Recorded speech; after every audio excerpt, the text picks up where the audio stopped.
Semangat pagi kawan-kawan, pada video kali ini saya akan mengulas tentang bagaimana cara memulai bisnis dari nol sampai pada berhasil tentu saja.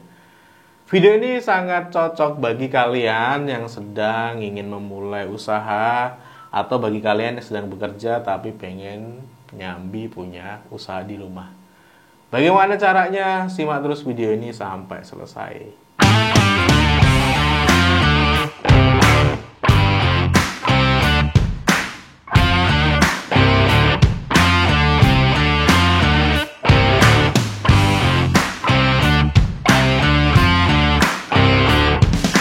Sebelum saya mulai, bagi kawan-kawan yang baru datang ke channel ini, saya ucapkan selamat datang. Silahkan klik dulu tombol subscribe ada di bawah sini, nyalakan juga tombol loncengnya agar kawan-kawan mendapatkan update terbaru video dari channel ini. Oke, memulai sebuah bisnis sebetulnya bisa dikatakan gampang-gampang mudah. Kok gampang-gampang mudah? Berarti mudah semua ya. Gampang-gampang susah maksud saya. Ada kalanya memang memulai usaha itu tinggal mulai aja gitu loh.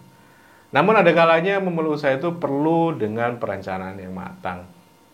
Nah, baiknya kedua-duanya ini dikombinasikan. Punya rencana, direncanakan dengan baik, habis itu segera dikerjakan. Nah, setidaknya ada beberapa tahapan yang bisa kawan-kawan mulai ketika kawan-kawan mau menjalankan usaha atau mau memulai usaha dari nol. Yang pertama yang harus dikerjakan adalah bangun dulu konsep dari bisnisnya. Mengerjakan bisnis sekedar jalan aja pasti akan lebih akan lebih serampangan dibandingkan menjalankan bisnis dengan dikonsep dulu.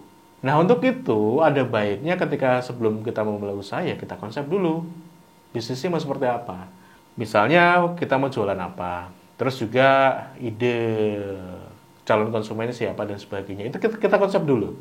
Nah, untuk mengkonsep sebuah bisnis ini, kawan-kawan bisa dengan basis kebutuhan yang ada di pasar.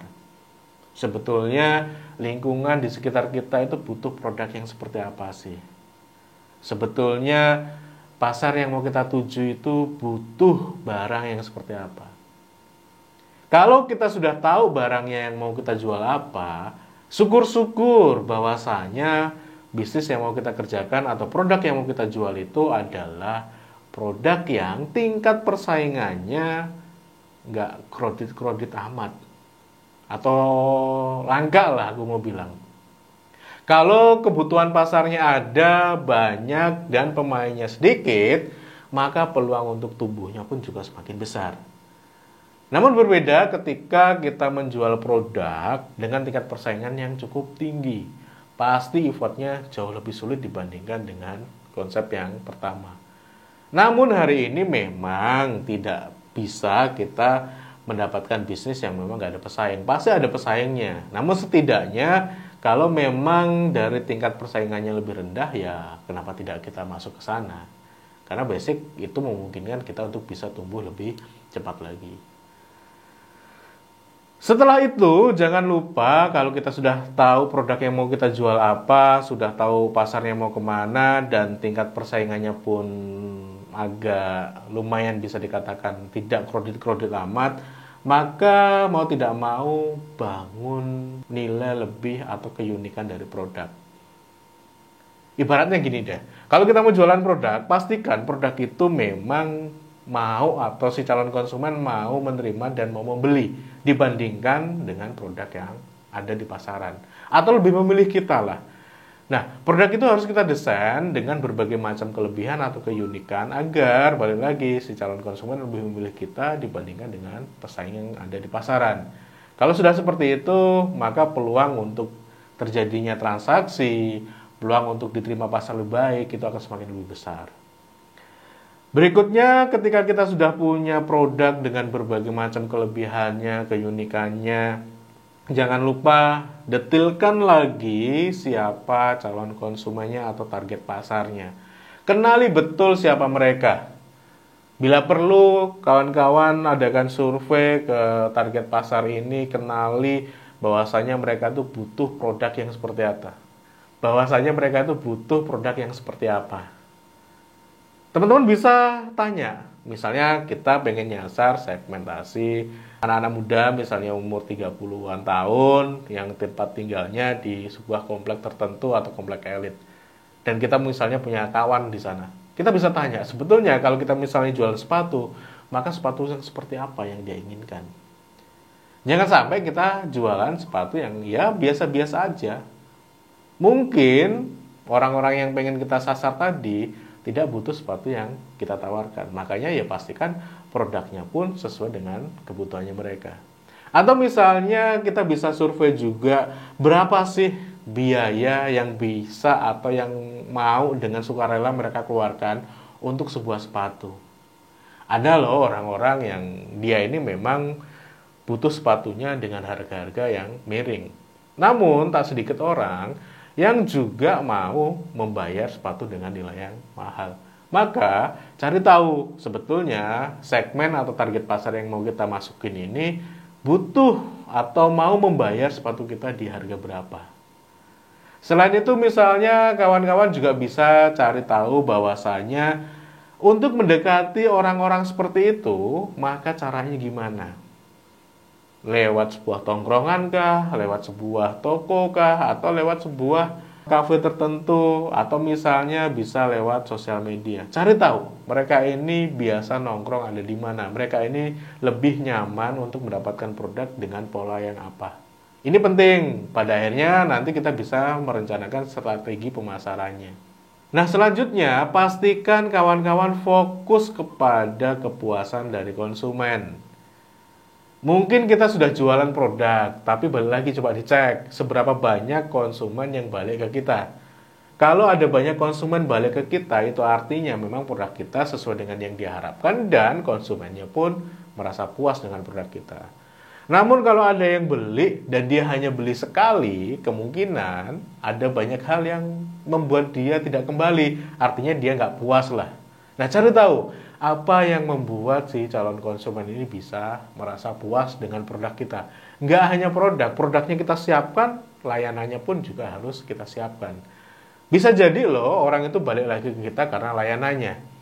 Bisa jadi orang itu balik ke kita memang karena produknya yang di luar ekspektasi dia. Dia mendapatkan produk lebih bagus dibandingkan dengan harga yang dia bayar. Jadi cari tahu apa yang membuat puas si calon konsumen kawan-kawan ini. Ini penting untuk membuat mereka menjadi loyal ke produk kita.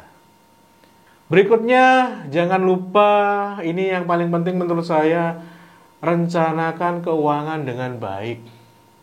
Di awal memulai usaha, pasti kawan-kawan akan berpikir modalnya berapa. Nah, kawan-kawan hitung. Jangan sampai nih kita hanya menjalankan usaha, tetapi modalnya nggak pernah kita hitung. Ada bisnis-bisnis yang bisa dikerjakan memang dengan modal yang padat. Namun tak sedikit juga bisnis yang bisa dikerjakan dengan modal yang cukup minim. Meskipun seminim-minimnya modal, ada baiknya dihitung dulu. Sebetulnya butuhnya untuk menjalankan bisnis ini berapa sih? Oh, butuhnya dengan nilai misalnya ya, nominalnya 5 juta. Maka 5 juta ini yang pertama mau kita dapatkan dari mana sumbernya? Dari uang pribadi kah? Dari uang minjem kah? Atau dari mana? Habis dapat sumbernya, oh misalnya aku 5 juta itu dari tabunganku. Maka 5 juta ini mau dipakai buat apa dulu? Misalnya buat kulakan dulu kah? Atau buat bikin logo atau packaging dulu kah?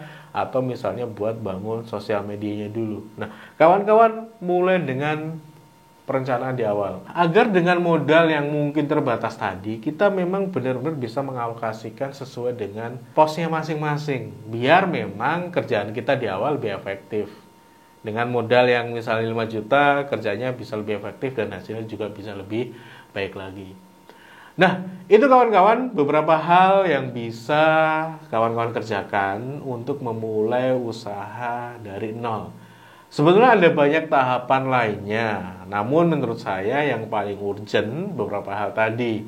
Dari mulai yang pertama pastikan punya konsep yang jelas, yang kedua pastikan punya keunikan produk, berikutnya pastikan kita fokus dengan kepuasan pelanggan, yang berikutnya pastikan juga kita mampu untuk merencanakan keuangan dengan baik. Jika semuanya bisa dikerjakan dengan benar, saya yakin usaha yang kita mulai itu tidak butuh waktu yang lama untuk bisa berkembang.